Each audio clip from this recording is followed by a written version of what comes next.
With a gentleman named Eric Arthur, who was a professor at the University of Toronto.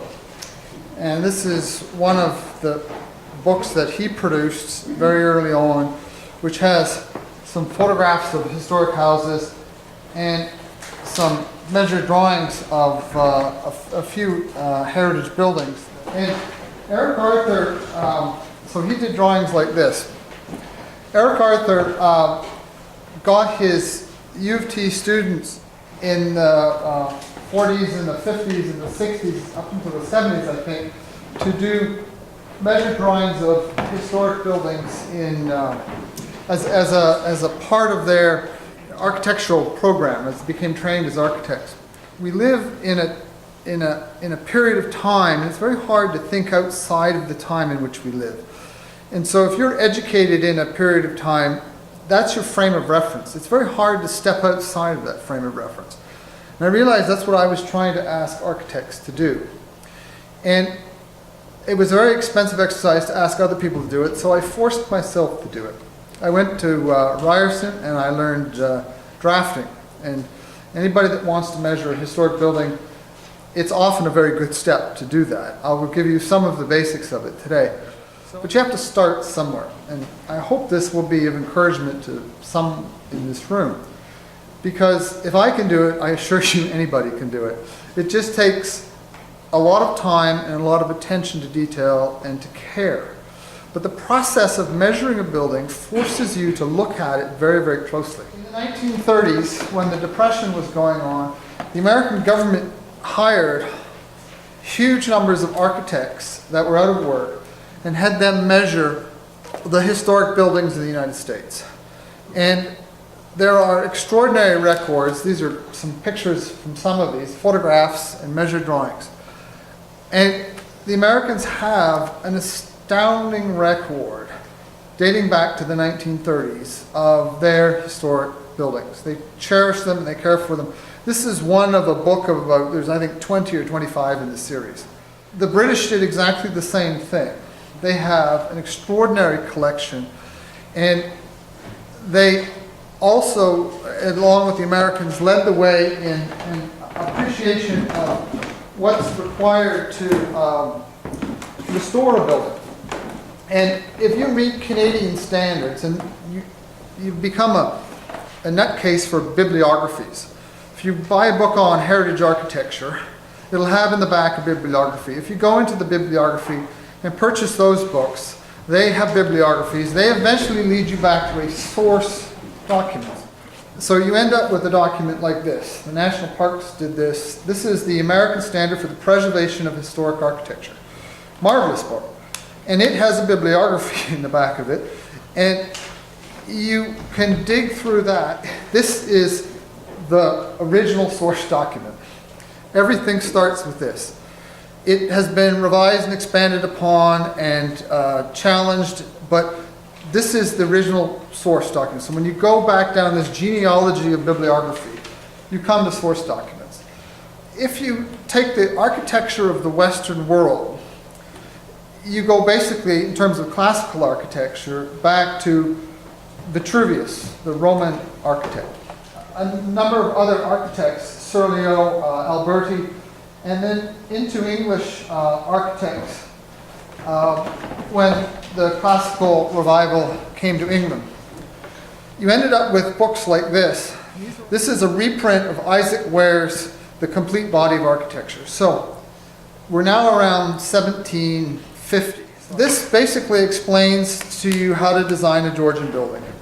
And it's extraordinarily convoluted. When you draw a Georgian order of architecture, there's 5 orders of architecture, Doric columns, Ionic, Corinthian, that sort of thing. 2 of them are Roman, 3 of them are Greek. These books were interpretations of that. And so these books will say, well, Serlio says this, and Alberti says this, and Palladio says that, and then he does his own. And the language is extremely complex because it starts off with a column in if you can imagine a classical building, a classical temple. The diameter of the column is what's called the module. everything in a classical building is related to the width of the column. The column changes width as it goes up, but there's something called a module. So every small piece of detail in that column is a fraction of the width of the column. And I've drawn them on AutoCAD. And I haven't done it just for Isaac Ware. I've taken Palladios and I've drawn it on AutoCAD. So I've taken the 5 orders of architecture and I have translated those into CAD drawings. I can scale it. So if you say I want a Serlio ionic column, I can produce it in an instant. It took me 3 months to draw each one. They're extremely complicated to draw in 3D in AutoCAD. But once you have them, they're there forever. When people were building in the 18th century and in the early 19th century, they would keep, this was sort of the office copy. They would have small books like this, which is Batty Langley or Thomas Langley's The Builder's Jewel, and it's a remembrancer, and it basically is a cheat sheet on how you do various things. A plinth for a column or a volute on an ionic column. It's what they would have in their back pocket, and if they're carving something in stone or in wood or they're making something, they would have this as their cheat sheet. When buildings were built, the earliest buildings were built, the Georgian buildings or Georgian Revival buildings in Ontario, the people who were doing those either came from England or from what were the 13 colonies. And they came to Ontario with this body of knowledge in their back pockets. And this is an original one used in Ontario, and it's a bunch of things. It's a dictionary, but it also gives structural details on how to do roofing or various things. So when I look at a historic building in Ontario, and a classic example is a house called Bluestones in Port Hope. It has exact copies from templates in architectural plan books. So we can trace that building to exactly the information that was used to derive the details of that building. When I look at a historic building, I measure it against these kinds of documentary evidence that I have. So then I can start to get inside the head of the carpenter or the architect or the mason that built the building. And that's a difficult process to do, but when you realize you're not looking at a 5-bay, 2-story Georgian building, you're looking at one that's designed to the Ionic order. All of a sudden now you start to have this conversation with somebody that's been dead for decades. And you now are inside their head and you know what they were thinking. Barns are a often neglected and only recently really appreciated form of architecture. Barns are interesting because from a cultural heritage point of view, from probably most of the people in this room, it is the oldest form of, let me call it, indigenous architecture to Europe, Northern Europe. It's either log or post and beam buildings. You think of medieval half-timbered buildings in France or in England or in Germany. And barns are a survivor of that technology that is more than hundreds, thousands of years old. And it makes very efficient use of the timber to enclose an enormous amount of space with very little material. The joinery used in that has been evolved over centuries, and when I measure barns, I am having a conversation with, in effect, all of our ancestors back an awfully long time. And I measure every single joint, when I do a log cabin, every single dovetail joint. Barns are fascinating. There's basically sort of 3 types of barns in Ontario, or culturally there are 3 types of barns. There's English barns, there are German barns, and there are Dutch barns. There's some French influence as well. But in the United States, a man named Robert Ensinger, who's quite old now, developed a classification of barns in Ohio and the German-built barns. And you don't need to know that that's a an NSIM or Class A, B barn, or because he classified all the different types. And what he did is he modified an earlier man's classification. The DL barn that Black Creek Pioneer Village, it's on the website, is now the model of how you document a historic structure, a historic barn in the world. There's the family history, somebody did a piece of that. There's the history of the evolution of the barns. There's my measured drawings, and a fellow went through and he scraped all the raccoon poo out of this building. They emptied it out and they photographed it. Beautiful photographs. You end up with this conversation and dialogue with people from all over the world. And that's now occurring with me with masonry styles, for example, mortar. If you Google Snected mortar, it's a specific Snected masonry rather. There's a specific style of Scottish masonry. The Scottish architectural preservationists are very interested in this, and you can actually work out where people came from in Scotland, or the influences in the built architectural heritage of stone buildings in Ontario. The point of all of this is that there is no limit to the richness and the depth of knowledge that you can gain, and it's been done in Britain, it's been done in Europe, and it hasn't really been done here. The relatively recent planning changes to encourage the preservation of buildings allows for the documentation of buildings, often if they're going to, in greater deal, if they're going to be demolished. So we only really get to know buildings when they're going to be demolished. Now, just on the point of demolition, I want to make something, especially for all of the politicians in the room, something really, a really important point. The process of demolition should not be the line that's drawn and what we know about the building exists to demolition, and then after that we know nothing. If you take the period while the building is being demolished, you have an opportunity to learn about how it was constructed on the inside that you couldn't know beforehand because you can't see inside the structure. So the process of demolition, if a building is going to be demolished, it can be a cornucopia of information that was not otherwise available. The demolition of a building can be a very, very important step in the preservation of heritage, which might sound like a contradictory statement. There are other books like this, Traditional Details. If you want to see what's inside of the walls of a later building, there are details of how they were done. So when you're stepping into buildings that are built from 1880 onwards, there are reference sources that can enable you to look inside the walls to see how it was built. And if you want to recreate details, they allow you to do that. This is a very early piece of trim. It's short, it has very steep curves on it. You can tell because it's small and it has steep curves.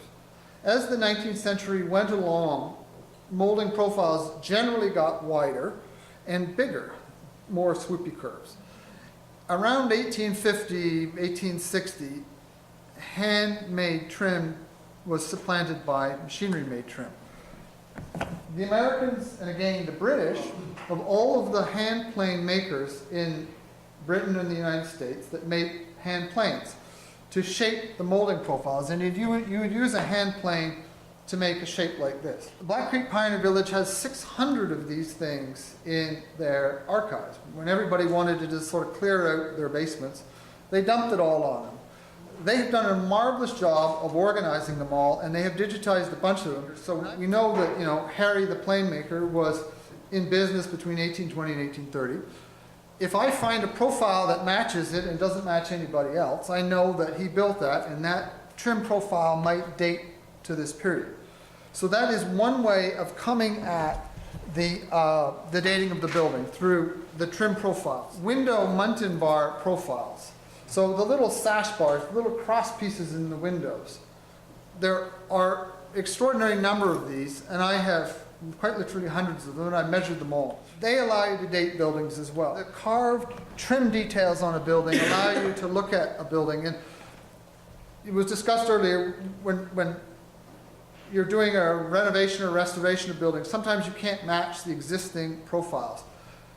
Most of the buildings I have measured have ended up with a little cardboard box at the end with little tiny pieces of trim left in them, which are all that are left of that structure. It's a very good idea if you're going to take out an interior detail which is normally not preserved unless the building is designated or otherwise extremely important historically. If you can save some of that trim profile, that's great. I digitize it and I put it out on the internet so that it doesn't get lost. The building code only dates to after the Second World War. They tried to get it before the Second World War, but it dates post-Second World War. To understand how buildings were built prior to that, in early Ontario buildings, you need to look at the history of building regulation in London between 1189 and 1972. So these are all the building code acts of what a first class, second class, third class house are all about. And buildings in Ontario were built to those sorts of standards. Having said that, the people in Ontario, the pioneers that came and the community that you see today, a lot of these buildings you think, wow, that's a really old building. It's probably the second or the third building on that site. And they would come, they would build a shanty, maybe they would build a log cabin. Eventually, if there was a sawmill, they would build a frame building, or they would build a brick building.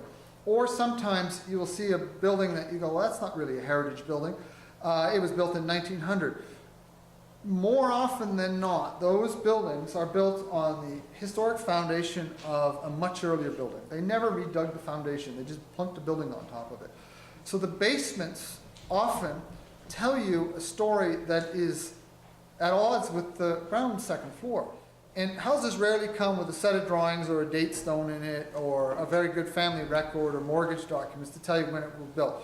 So it's a bit of guesswork. But it is possible to piece that kind of information together. There are some extraordinarily obscure publications that have taken me best part of 20 years to find. This one, Architecture in Ontario, a select bibliography of architectural conservation and the history of architecture with special relevance to the province of Ontario. There are bibliographies of books. The Americans know every book that was available in the United States to the architects before 1850 and before 1900. They have every single book. And so they know what their architectural sources were. We don't. And building a bibliography is an extraordinary part of it. Trying to learn about historic buildings, there are very good style examples. This was produced by the federal government, Leslie Maitland, who has a bunch of books on historic styles, Regency cottages, neoclassical, Edwardian architecture. Very good to know about. This is the rural roots. Doesn't quite come up this far, but it's the history of Yonge Street up a certain way. She also did the Governor's Road to London and over to Kingston. They are a great model of how to document a house relatively simply. There's a blurb about the owners and there's a picture or two. It's quite simple, quite to the point, but very succinct. And the good thing about books, although they're going out of style these days, is they tend to survive. So that's a very good way to do it. And county and regional histories. Have them, expand on them, gain all that you can, keep them together. This is for Vaughan. Very, very valuable. Classical architecture is been simplified. I'll just show you this. One man decided that he was going to take one order, or one architect's order, and simplify it all to a decimal. He has them all, and they're all decimalized. It's actually really quite simple compared to the old style. So people are producing information to help recreate historic architectural components in a more readable form. The point is, when I measure a building, and what I encourage you to do when you are evaluating or measuring, don't pass judgment on it. Don't say, that's beautiful, we're going to keep that, and that's ugly, it's got to go. Because, again, it's been spoken about today, it's a highly subjective thing to do. But when you get down to the nitty-gritty, you can become obsessed by it. But in essence, to go into what's required to measure a building, I approach a building with open eyes and a tape measure. I found these years ago. They're no longer made at Lee Valley Tools, but the point is about precision. This is a tape measure in a can, but it has no little hook on the end. The hook distorts the accuracy when you're measuring little trim details, to a point where they don't really work. The point is when you're measuring something to stress for accuracy. In terms of accuracy, I bought, and if we're getting serious about it, I bought a laser. It will tell you to within a 1/16 of an inch over 1,000 feet a dimension. That's absurdly accurate. But I've used it to measure barns, because you can go around, you can measure stuff you cannot reach with a ladder. Another way of measuring trim profiles is pin gauge. So George talks about this in his book. You push the trim against the pin gauge and you end up with the trim profile. These are available lots of places. If you're going to record something about a building, what I recommend, and if you haven't done it before, is don't try to measure the whole building. I don't measure buildings anymore. What I do is I measure the individual components, and then I place them into this volume of space that you would think of as the outside of the building. So the tendency is, okay, let's work out what the length is and the depth of the building. So we get a rectangle. And that's helpful to sort of lay things out.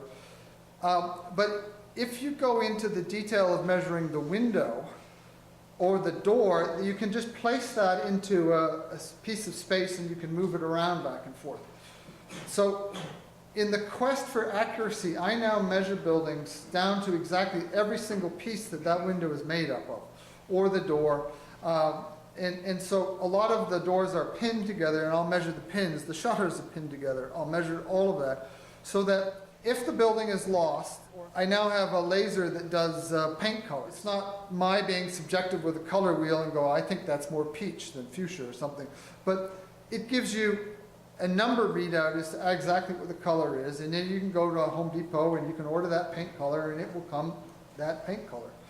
But you need to understand about paint colors and light. There's a lot to learn about that. If you're going to measure a building, the easiest one to start with is a brick building, because they're built of defined units. They have relatively flush edges. Measuring stone buildings can be difficult because it's wibbly wobbly on the ends. Brick buildings tend to wood buildings tend to distort. It's not difficult to do. And one of the last things I'll show you here is how do you get roof angles? This is just a pitch gauge that you can buy at any lumber store. You put it on your roof or underneath the roof and it gives you an angle. And that's what the pitch is. You don't actually need to get to the top of the roof, you just need to know what the pitch is. And so that's extraordinarily helpful. What I'll show you is, last thing are some of these drawings, and I'll spread them out so you can have a look at them because it's hard to see from back there. But when Eric Arthur, university students, were measuring drawings, they would come up with these. So this was state-of-the-art 1960s heritage documentation in Canada.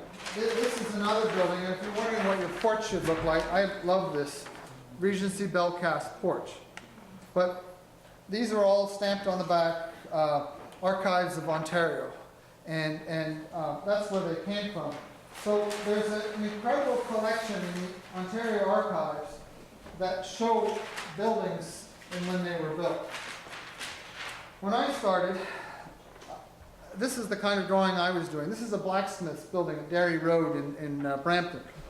And I didn't know in the building. I just pulled over to the side of the road, pulled out my tape measure and measured it one evening and came away. So I started with this. It's just done on a piece of drafting paper, and it's all that sort of stuff is available. This is a house that the floors and the roof were out of it in Milton. It's the brickwork is actually really quite interesting in terms of the fireplace because it was in part demolished. I could see through the building. To measure a building, there are three basic components.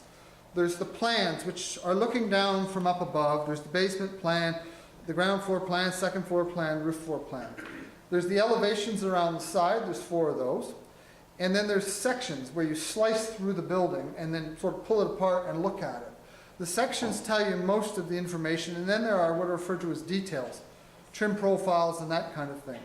But if you did a project in Cookstown and looked at all the trim profiles in your historic houses and just put the address and the trim profile beside the house, you would create an extraordinary resource with this one tool. If you start to read about it, you realize that the mathematics involved in that curve is extraordinary and how they would derive it and all that kind of thing, but you don't need to know that.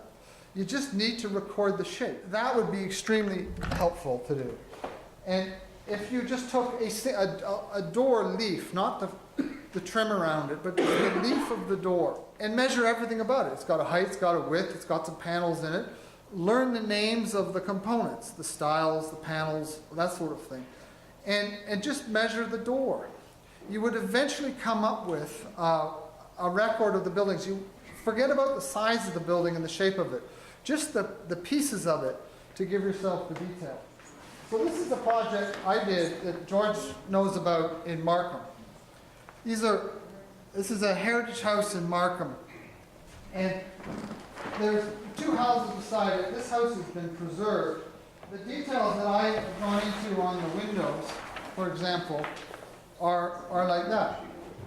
So if you decide to, with a tape measure, you can go home, measure, pick a window in your house and just measure it. And you end up with trim profiles,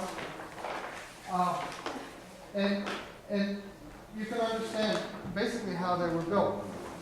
Another aspect is don't overlook, modest buildings often tell you a whole lot. This is the oldest house in Brampton. It's built of planks. Basically, they took from the local sawmill, stacked boards, and they just stacked them up, 2x6s. It's an extremely rare form of architecture, and there's very little in the published literature about it. But this house wasn't demolished, it had collapsed when I measured it. So these are reconstructed drawings from a collapsed building. But I measured every single thing I could find in the building, floor joists, whatever was available. So small buildings are important. Here's another example of a modest-sized building. And there are lots of them. So I'll leave these out here if people want to have a look at them. And you can flip through them and see what is possible to do when you measure them. But if you just start somewhere, you'd be amazed at how far you can get in terms of documenting a building. All right? Yeah. Thank you very